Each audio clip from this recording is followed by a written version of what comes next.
नमस्कार, सी न्यूज भारत में आप सभी का एक बार फिर से स्वागत है। गुजरात नर्मदा जिले के राजपीपला स्थित कमलम कार्यालय में भाजपा अल्पसंख्यक मोर्चा की परिचय बैठक का आयोजन किया गया। कार्यक्रम में गुजरात प्रदेश अल्पसंख्यक मोर्चा के अध्यक्ष नाहिन भाई काजी मुख्य रूप से उपस्थित रहे। बैठक की शुरुआत दीप प्रज्वलन के साथ हुई। इसके बाद उपस्थित अतिथियों का पुष्पगुच्छ देकर स्वागत किया गया। जिला अल्पसंख्यक मोर्चा के अध्यक्ष सादिक भाई राठौड़ ने नाहिन भाई काजी को स्मृति चिन्ह भेंट कर उनका अभिनंदन किया। बैठक को संबोधित करते हुए नाहिन भाई काजी ने केंद्र सरकार द्वारा अल्पसंख्यक समाज के कल्याण के लिए संचालित विभिन्न योजनाओं की विस्तृत जानकारी दी। उन्होंने विशेष रूप से हज यात्रा से जुड़ी व्यवस्थाओं और सुविधाओं में किए गए सुधारों का उल्लेख करते हुए कहा कि केंद्र सरकार ने हज यात्रा की प्रक्रिया को अधिक सरल, पारदर्शी और सुविधाजनक बनाने की दिशा में महत्वपूर्ण कदम उठाए हैं, जिससे हज यात्रियों को लाभ मिल रहा है। इस परिचय बैठक में जिले के अल्पसंख्यक समाज के प्रमुख व्यापारी, समाज के अग्रणी नागरिक और भाजपा अल्पसंख्यक मोर्चा के पदाधिकारी एवं कार्यकर्ता बड़ी संख्या में उपस्थित रहे। आज खास करके આપણા દેશના યશસ્વી વડાપ્રધાન આદરણીય શ્રી નરેન્દ્રભાઈ મોદી સાહેબના શાસનના 12 વર્ષ પૂર્ણ થયા પછી અલગ અલગ કાર્યક્રમો ચાલુ હતા। સુરત, આણંદ, ખેડા, વલસાડ, રાજકોટ દરેક જિલ્લાઓમાં પ્રવાસમાં જવાનું થયું હતું અને તેના ભાગરૂપે આજે નર્મદા ખાતે પણ અમે અહીંયા આજે આવ્યા અને અહીંયા દરેક જિલ્લામાં જઈને પહેલાં અમે સંગઠનાત્મક બેઠક કરીએ છીએ। આ બેઠકમાં કાર્યકર્તા સાથે સરકારની જે ઉપલબ્ધિ હોય તેની ચર્ચા કરીએ છીએ, વાત કરીએ છીએ, વૃક્ષારોપણ કરીએ છીએ, શ્રેષ્ઠીઓને મળીએ છીએ જેણે દેશ માટે જે એનજીઓ હોય જેણે કંઈક યોગદાન છે, જે સમાજ માટે કોઈક યોગદાન આપતા લઘુમતી સમાજના જે મિલિટરીમાં હોય એવા લોકોને અલગ અલગને અમે આઈડેન્ટિફાઈ કરીને હરેક જિલ્લામાં બધા લોકોને મળીએ છીએ અને એક પુસ્તક भेट आपीए छीए। આવી રીતે આખાએ ગુજરાતમાં અલગ અલગ કાર્યક્રમો કરવામાં આવે છે, સ્વચ્છતા અભિયાન કરવામાં આવે છે।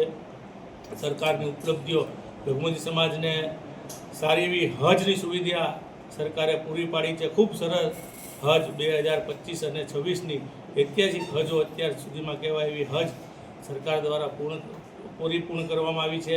તેવી જ રીતે અલ્પસંખ્યક નાણાં નિગમ હેઠળ લઘુમતી સમાજના દીકરાઓ વિદેશ ભણવા માટે 15 લાખ સુધીની અલગ અલગ નિગમોમાંથી અભ્યાસ માટેની લોન આપવામાં આવે છે। એ લોનો પણ તમે પરત વતન આવો, વિદેશમાંથી ભણીને અને તમે સ્થાયી થાઓ અને તમે કોઈ તમારો ધંધો રોજગાર શરૂ કરો એ પછી એનો હપ્તો ભરવાનો આવે છે।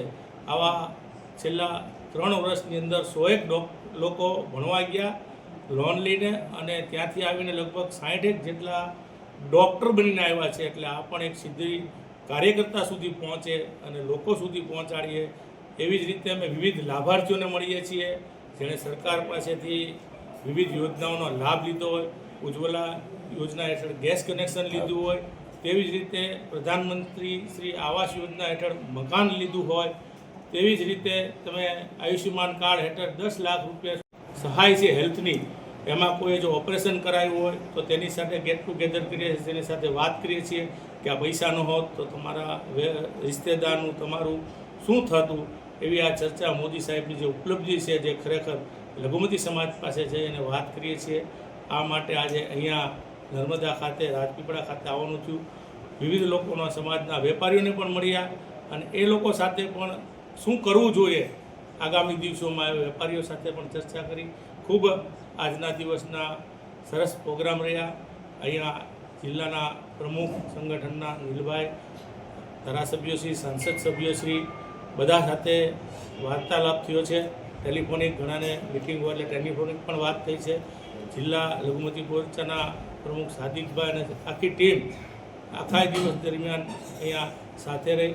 મોદી સાહેબે હમણાં કીધું હતું કે અમારું વિઝન મોટું છે એટલે અમે આજે એ બધા ભેગા થઈને અમે જે સંગઠનના હોદ્દેદારો પ્રદેશના અમે લઘુમતી મોરચાના આવ્યા હતા તો અમે સ્ટેચ્યુ યુનિટી પણ જોવા ગયા કે સાહેબે જે કીધું કે મોટી બનાવી નાખી તો આજે અમે મોટી બનાવેલી પ્રતિમા પણ જઈને ત્યાં નિહાળી છે। અમે ખૂબ આનંદ થયો અને ડેમ પણ જોવા ગયા હતા કે જે ડેમના દરવાજા વર્ષોથી કોંગ્રેસ ના શાસનની અંદર એ મંજૂરી નહોતી આવતી. અમે જે આ ડેમ જોયો કે આ ડેમના દરવાજા જો કેવું સરસ થઈ ગયું કે આ ડેમના દરવાજાની પણ મંજૂરી આવી ગઈ અને એ પાણી કેટલી જગ્યાએ પહોંચે છે એની પણ અમે નિહાળી. ખરેખર અહીંયા નર્મદા ખાતે આવી અને અમે સરકારની જે કામગીરી છે એ પણ જોઈને અમારું દિલ હૃદય ખુશ થયું કે નાના ખરેખર પાર્ટીએ લોકો ઉપયોગી કેવા સારા સારા કાર્યો કર્યા છે.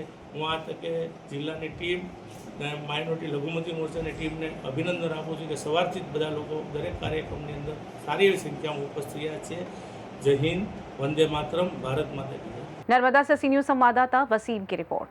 नर्मदा जिले में आयोजित इस परिचय बैठक के माध्यम से भाजपा अल्पसंख्यक मोर्चा ने संगठन को मजबूत करने और केंद्र सरकार की जन कल्याणकारी योजनाओं को समाज के बीच पहुंचाने पर जोर दिया। कार्यक्रम में बड़ी संख्या में कार्यकर्ताओं और समाज के प्रतिनिधियों की सहभागिता देखने को मिली। फिलहाल के लिए इस खास रिपोर्ट में बस इतना ही। देश दुनिया की तमाम बड़ी खबरों को जानने के लिए जुड़े रहें सी न्यूज भारत के साथ। हर खबर आपके साथ, आपके हाथ।